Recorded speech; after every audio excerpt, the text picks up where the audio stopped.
آپ نے گھر میں چونٹیاں دیکھی ہوں گی نا، چھوٹی چھوٹی چونٹیاں ہوتی ہیں. کبھی آپ نے دیکھا ہوگا چونٹی کبھی کبھی ایک لائن میں سفر کرتی ہے. آپ کبھی اس چونٹی کے آگے کوئی سیب رکھ دیں، ٹھیک ہے، پھل رکھ دیں، کوئی بھی سیب رکھ دیں، کیا ہوگا؟ چونٹیاں رک جائیں گی، کیونکہ وہ سیب کو نہیں ہٹا سکیں گی نا، چھوٹی سی ہوتی. اچھا، چونٹی کے لیے سیب کیا ہے؟ پہاڑ بن جاتا ہے، اس کو پہاڑ لگتا ہے، وہ رک جائے گی، راستہ ٹرن کر لے گی. اگر آپ اسی سیب کو اٹھا کے جیب میں رکھ لیں، اب کیا ہوگا؟ راستہ کلیئر ہو جائے گا. ایسا ہی ہے نا، چونٹی کے لیے کیا تھا؟ وہ سیب، پہاڑ. آپ کے لیے کیا تھا؟ سیب، آپ نے اٹھا کے جیب میں رکھ لیا. اب ذرا اپنی مصیبت کو یاد کرو. آپ کو لگ رہا ہے بہت بڑا مسئلہ ہے، بہت بڑی ٹینشن ہے، بہت بڑا مسئلہ ہے.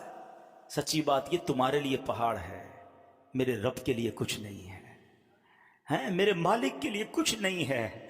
اس نے کن کہنا ہے، فیکون ہو جانا ہے. ارے مجھے اور آپ کو لگتا ہے میں نہیں نکل سکتا، میرے رب نے اشارہ فرمانا ہے، رب نے رحمت کی نگاہ فرمانی ہے اور مسئلے حل ہو جانے ہیں. پکارو تو صحیح اسے دل سے، عرض تو کرو اس کی بارگاہ میں. وَأُفَوِّضُ أَمْرِي إِلَى اللَّهِ.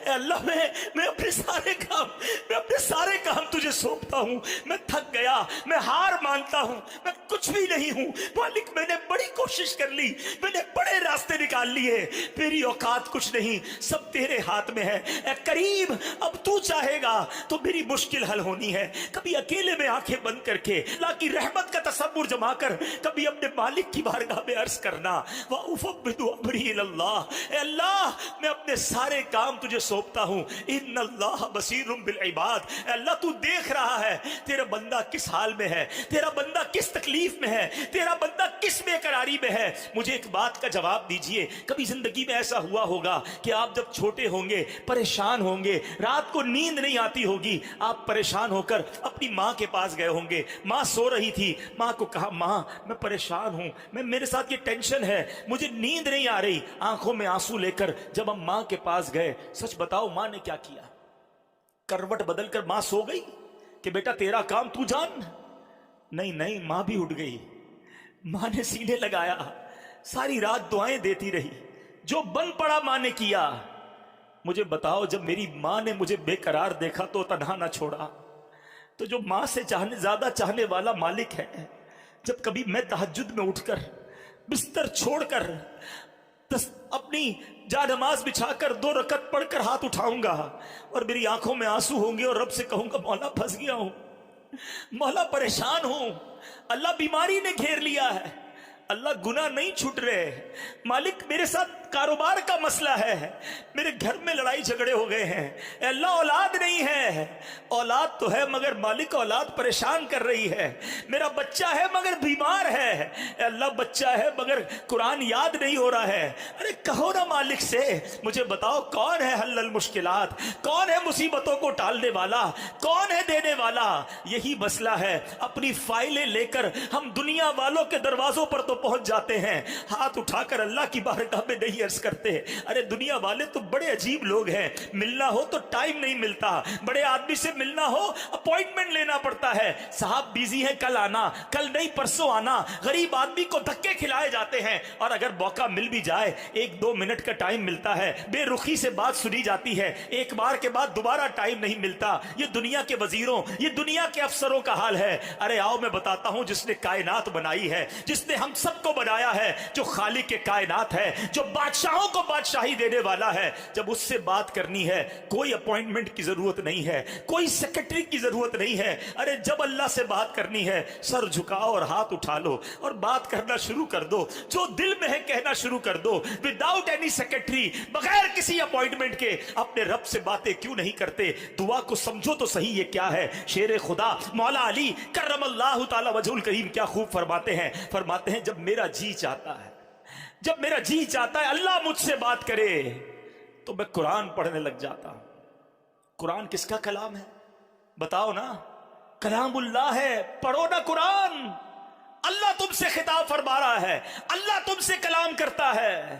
کہتا جب میرا جی چاہتا ہے اللہ مجھ سے بات کرے میں قرآن پڑھنے لگ جاتا ہوں، اور جب میرا جی چاہتا ہے میں اللہ سے بات کروں میں دعا کرنے لگ جاتا ہوں.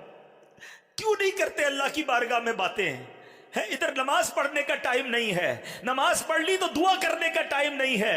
ارے کب ایسا ہوا کہ میں ہوں اور اللہ کی ذات ہو، اکیلے میں رب سے باتیں کر رہا ہوں، دل کھول کے اللہ کو اپنے غم سنا رہا ہوں، اپنی مصیبتیں بتا رہا ہوں۔ کبھی ایسا کر کے دیکھنا، اور جب ایسی کیفیت بن جائے نا تو یہ آیت پڑھنا، اے اللہ تو نے اس فرعون کی قوم کے بندے پر بھی رحم کیا تھا، سب پر عذاب نازل ہوا تھا، حضرت جزئیل کو اس عذاب سے تو نے بچایا تھا، فرعونیوں کی اس لشکر سے بھی تو نے ان کی حفاظت کی تھی جنہوں نے یہ کہا تھا وَأُفَوِّضُ أَمْرِي إِلَى اللَّهِ، میں اپنے کام اللہ کے سپرد کرتا ہوں، سارے کام اللہ کو سونپتا ہوں، إِنَّ اللَّهَ بَصِيرٌ بِالْعِبَادِ۔ پھر دیکھو آپ کے دل کو ڈھارس مل جائے گی، آپ کو قرار آ جائے گا۔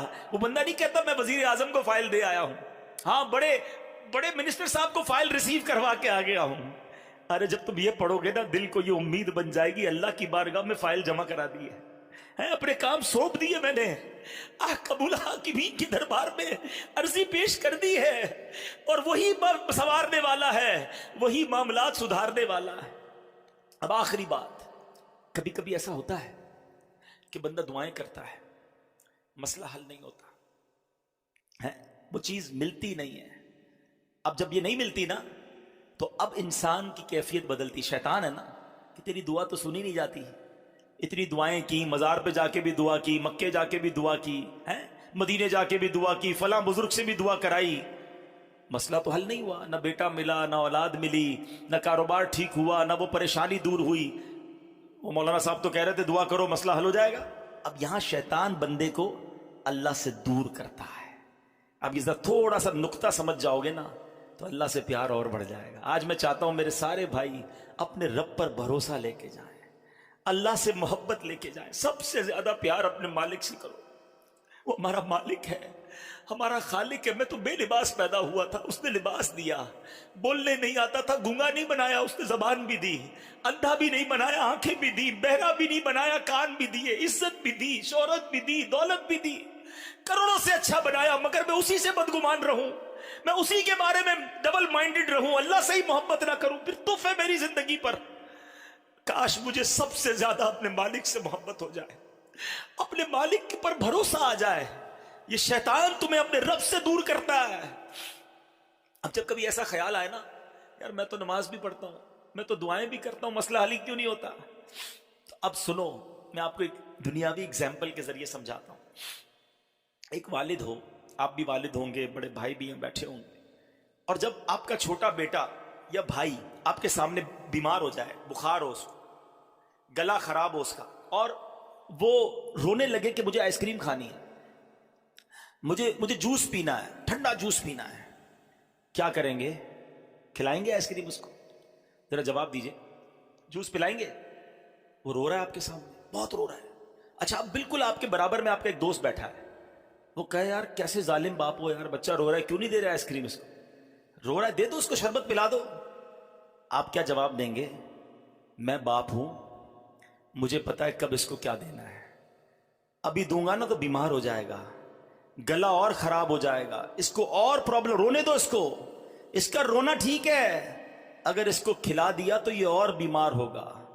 اب ذرا دل پر ہاتھ رکھ کے میرا جملہ سننا، تم باپ ہو اور تمہیں پتا ہے بچے کو کب کیا دینا ہے، میرے مالک کو نہیں پتا مجھے کب کیا دینا ہے؟ میں رو رہا ہوں وہ نہیں دے رہا، میں پکار رہا ہوں وہ نہیں دے رہا، تو کرو نا بھروسہ کہ میرے لیے یہی بہتر ہے، اس لیے تو نہیں دے رہا۔ کسی کے لیے مال بہتر ہے، کسی کے لیے غربت بہتر ہے، کسی کے لیے اولاد بہتر ہے، کسی کے لیے اولاد نہ ہونا بہتر ہے۔ کیا پتا تمہارے مقدر میں معذور اولاد لکھی ہو، ساری زندگی روتے رہتے، کیا پتا تمہارے مقدر میں ایسی اولاد لکھی ہو جو مار کے تمہیں گھر سے نکال دیتی، اللہ نے اولاد نہیں دی، یہی تمہارے لیے بہتر ہے۔ تم پیسے کے لیے رو رہے ہو، کیا پتا پیسہ آتا ایمان چلا جاتا، اللہ نے مال نہیں دیا، یہی بہتر ہے۔ جب تم والد ہو کر بہتر فیصلہ کرتے ہو، ماں ہو کر ماں بچوں کے لیے بہتر فیصلہ کرتی ہے، تو میرا خالق میرے بارے میں جو فیصلہ فرماتا ہے وہی بہتر ہے۔